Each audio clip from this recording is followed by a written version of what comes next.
Hi there, it's Kelly, Black Art Prims, and I am coming to you with my finished project in the stack box swap I was in with Tina Kunick. Am I saying your last name right? Probably not. I'm probably totally destroying it. It looks like Cucinic, like cynic, but Kunick. Anywho, you know who you are. So, I'll just kind of give you an overview of it, and then I'll go over real quick, if I can reach, well,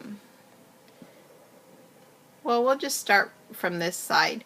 So basically, me and her decided to do a like cake box or stackable box swap. And if I'm yelling, I'm sorry. I'm really trying not to. I'm holding my tablet. So, I couldn't find the round ones, which is what ideally I wanted. But after finding the square ones, I'm actually happy that this is what I ended up with. But needless to say, here it is. So I'm going to start from the bottom and just work my way up.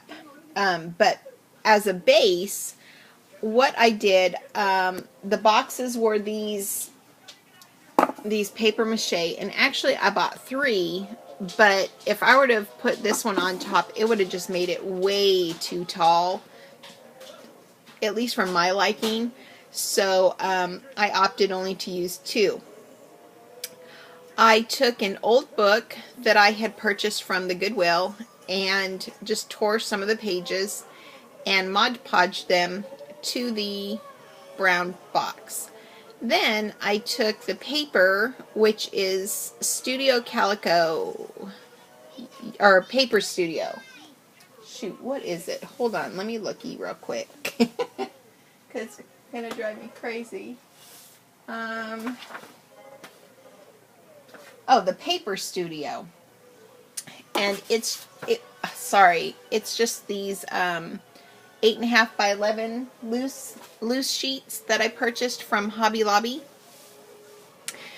And I just used, I distressed them, I ripped the edges, I used my distress inks, and then just glued them on top of the Mod Podge. So then I took, actually I first tried gesso to give it that worn, aged look, and let me that kind of look, and the gesso just didn't have any texture to it. So then I went into the garage and I came across, sorry, this thing's heavy, this stuff. My hubby, he had patched some holes that I had created putting some pictures up, and so he used that, and it worked wonderfully. It looks gray, but it dries white, and it has a real chalky textured finish, and it really holds the paint or the ink really well. So as a base, that's what I used. Now, all the flowers you see are from Wild Orchid Crafts, and I just added a little bit of either the gesso or that sheetrock joint compound to the tips.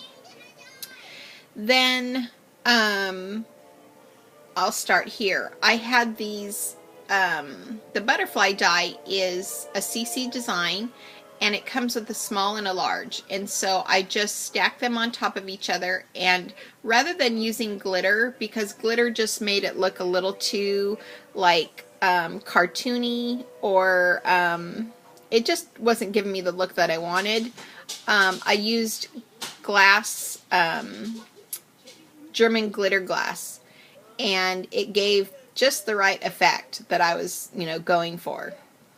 And then I just had some rusty wire that I used for my doll crafts, and just curly cued them and adhered them to the wire.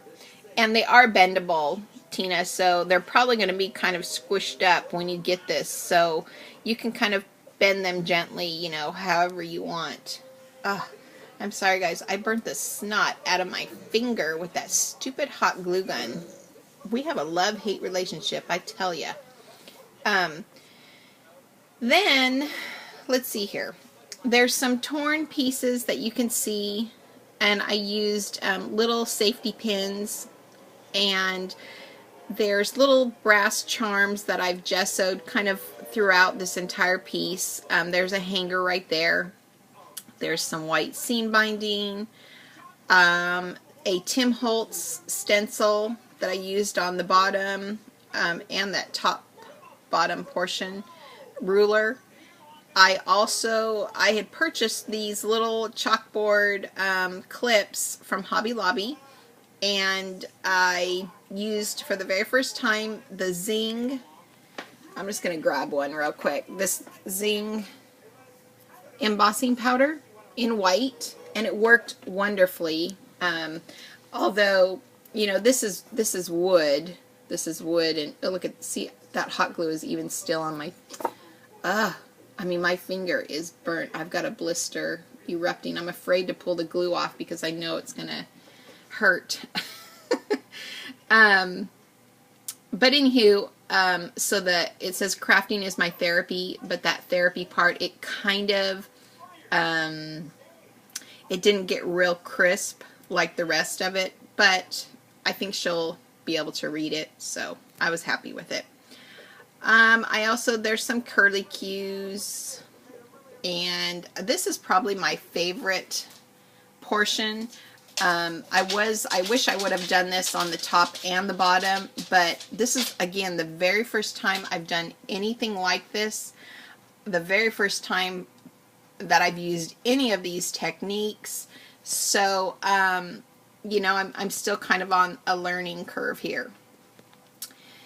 I also used, I don't know if I said, little spools, and I used my favorite red and like a teal or soft blue thread. So let me, and I'll do the hat last. And each side, I wanted this to, you know, to look finished from whichever angle you looked at it.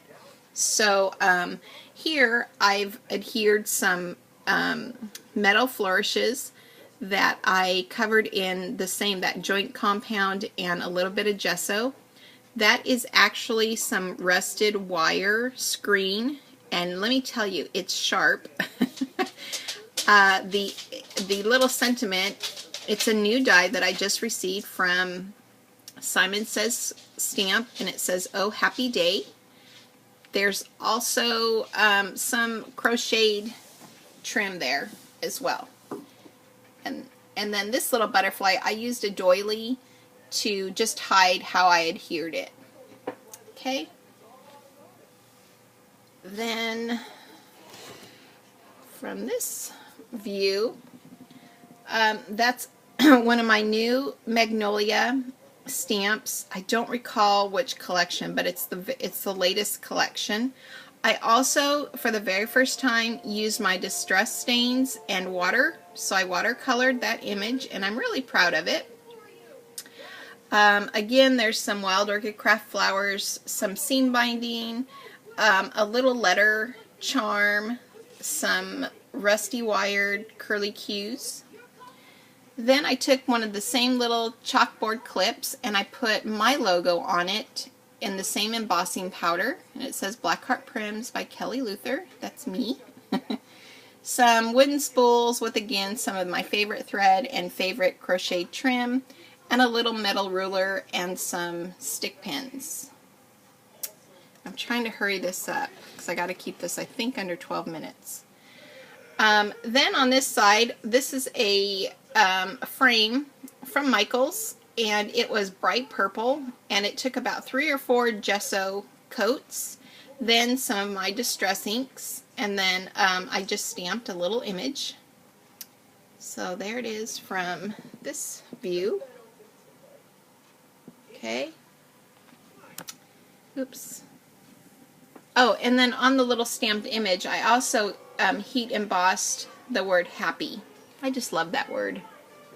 And there's some lace, some ribbon. There's just like little doodads all over the place. Then here's this. Again, there's the ruler stencil, some of that cool compound, some of the Recollections bling. Then there was an empty spot because I have the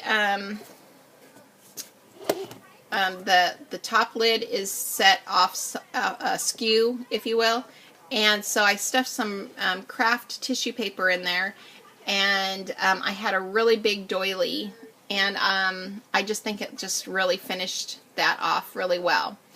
The hat was handmade by me.